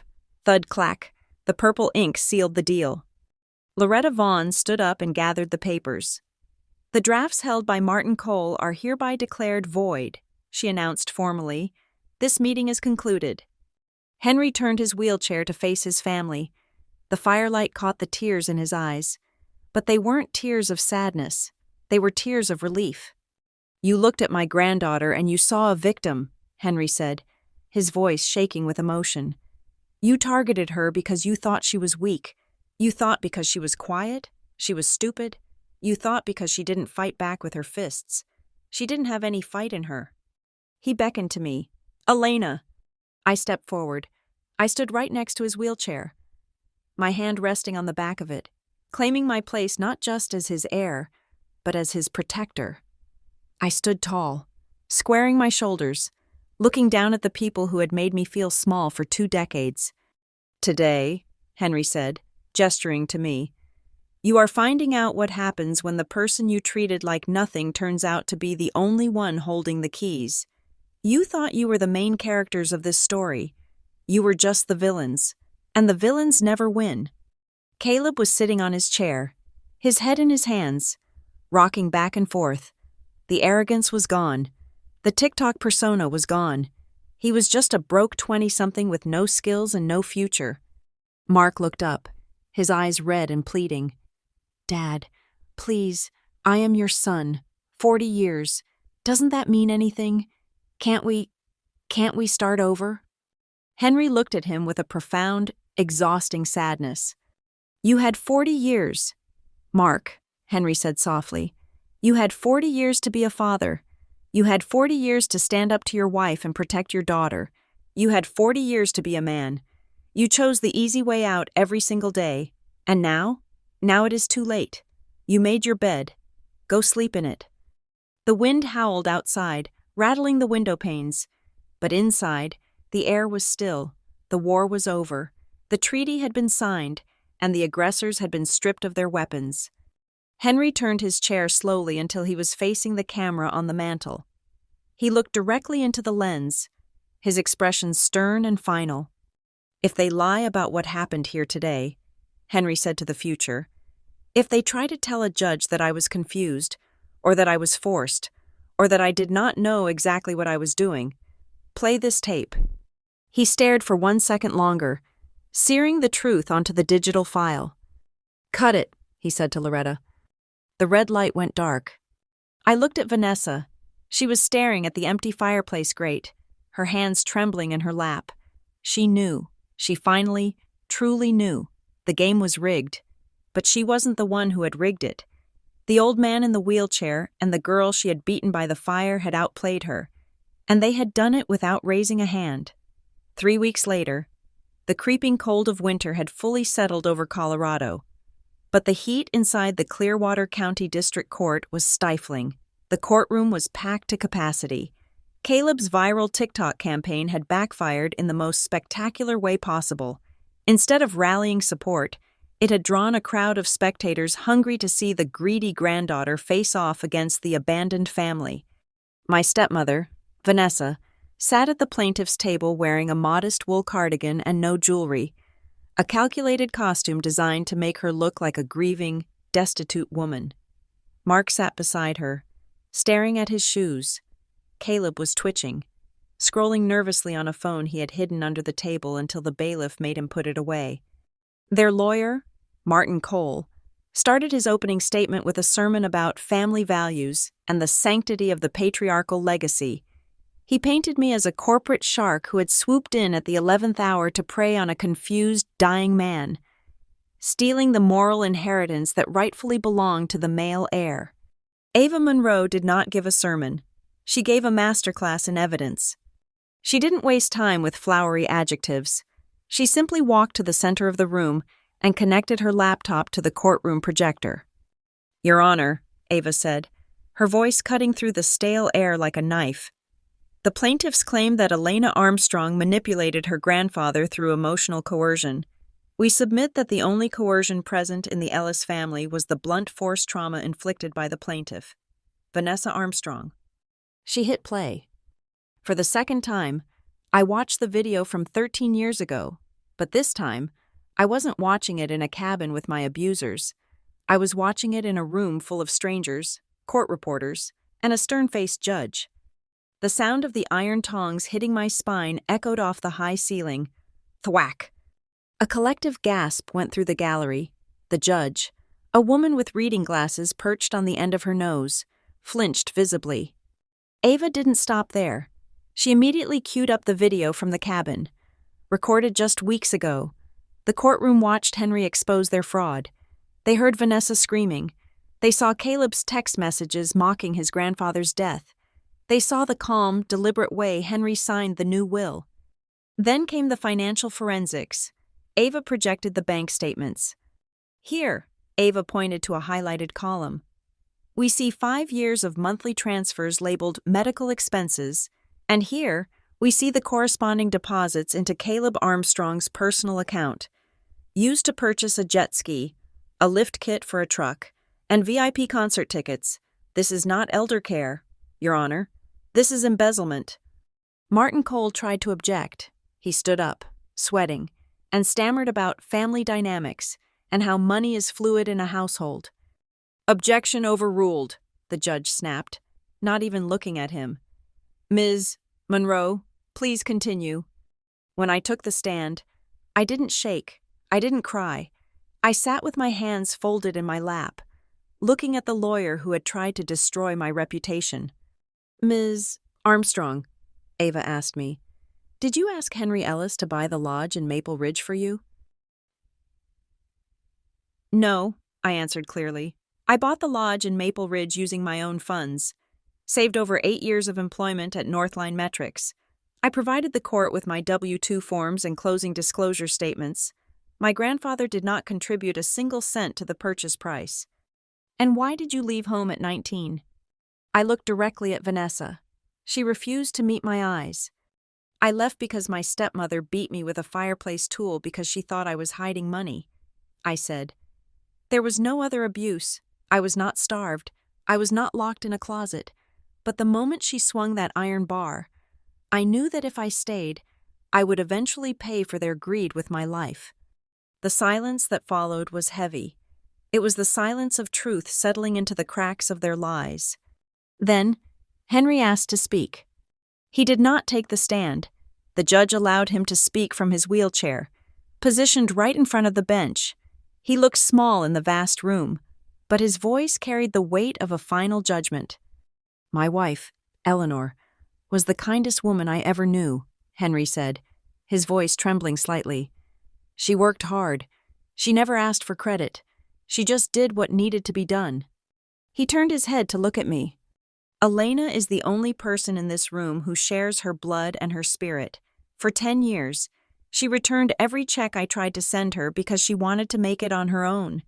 Caleb and Vanessa spent 10 years waiting for me to die so they could cash out. This isn't about manipulation, Your Honor. This is about a man finally deciding that he is done feeding the parasites who have been eating him alive." Many people in the gallery were wiping their eyes. Even the court reporter paused to take a breath. The judge took off her glasses. She looked at the plaintiff's table with an expression of pure disdain. "I have heard enough," she stated. She didn't retire to her chambers. She delivered the verdict right then and there. "The court finds the last will and testament of Henry Ellis to be valid and executed with full mental capacity. The Silvergate Trust is upheld as a legal and binding entity. The objection filed by the plaintiffs is dismissed with prejudice." She leaned forward, her eyes locking onto Vanessa and Mark. "Furthermore, based on the video evidence and financial records presented today, I am forwarding the transcript of these proceedings to the district attorney's office. I strongly suggest they open a criminal investigation into elder abuse, fraud, and assault. Get out of my courtroom." The gavel came down. Bang. It was the sound of a guillotine blade dropping. Vanessa collapsed into her chair, burying her face in her hands, as if she could hide from the reality crashing down on her. Mark just stared at the wall, his mouth slightly open, looking like a man who had woken up in a nightmare. Caleb was muttering, "No, no, no, this is impossible," over and over again, tapping his phone as if he could delete the verdict like a bad comment. They had walked in as victims. They were walking out as suspects. I met them in the hallway one last time. The corridor was lined with marble, cold and echoing. Ava and Loretta were standing a few feet away, giving me space but ready to intervene. Vanessa looked up at me. Her mascara was running. The arrogance was gone, replaced by a terrified desperation. "Elena," she whispered, We are family. You can't let them arrest us. You have the house. You have the money. Please." I looked at her. I looked at the woman who had made my childhood a prison. I looked at the father who had let it happen. I looked at the brother who had tried to sell my reputation for clicks. "You are not my family," I said. My voice was calm, devoid of any anger. "You are just people I used to know." "We will be homeless," Mark choked out. "Elena, $12,000. It won't last 3 months." "Then I suggest you get jobs," I said. "I hear the logistics company I used to work for is hiring night shift data entry. It pays minimum wage." Caleb stepped forward, his fists balled up. "You think you won? You are going to be alone. Elena, you have nobody." I laughed. It was a genuine, light sound. "From today on," I said, meeting his glare, "you do not have the right to use my name to tell your stories. You do not have the right to use me as an excuse for your failures. I am not the reason you are a loser. Caleb, you are—" I took a step back, looking at all 3 of them. "You always thought I would be that trembling little girl standing in front of the fireplace, waiting for you to hit me," I said. "But the truth is, I started walking out of that house the night you struck me. I have been walking away for 13 years. Today, the court just closed the door behind me." I turned my back on them. I didn't look back to see their reactions. I walked toward the heavy glass doors where Ava and Loretta were waiting. We pushed them open and stepped out into the blinding white snow. The air was cold, but it felt clean. It felt like freedom. That evening, the lodge in Maple Ridge was finally alive. It wasn't filled with relatives who judged me or demanded money. It was filled with my chosen family. Sarah from Northline Metrics was there, pouring wine. 2 friends from my college days were sitting on the rug. Loretta and Ava had stayed for dinner, laughing as they recounted the look on Martin Cole's face. Grandpa Henry was there, too. We had set up a comfortable spot for his wheelchair right by the hearth. He was asleep, a soft blanket tucked around his knees, a look of total peace on his face. I walked over to the fireplace. The fire was roaring, sending waves of heat into the room. The river stones were warm to the touch. I knelt down and placed my hand on the rough surface of the hearth. I could feel the scar on my back, a faint phantom ache that was fading with every passing second. For so long, fire had meant fear. It had meant violence. It had been the backdrop of my worst memory. But as I looked around the room at the people who respected me, at the home I had built with my own 2 hands, I realized the fire had changed. It wasn't burning me anymore. It was fueling me. "This isn't just the legacy you left me, Grandpa," I whispered to the sleeping old man. "The real inheritance wasn't the money or the land. The real inheritance was learning to stand up and say, 'Enough.' It was realizing that I don't have to let anyone else hold the pen." I looked into the flames one last time.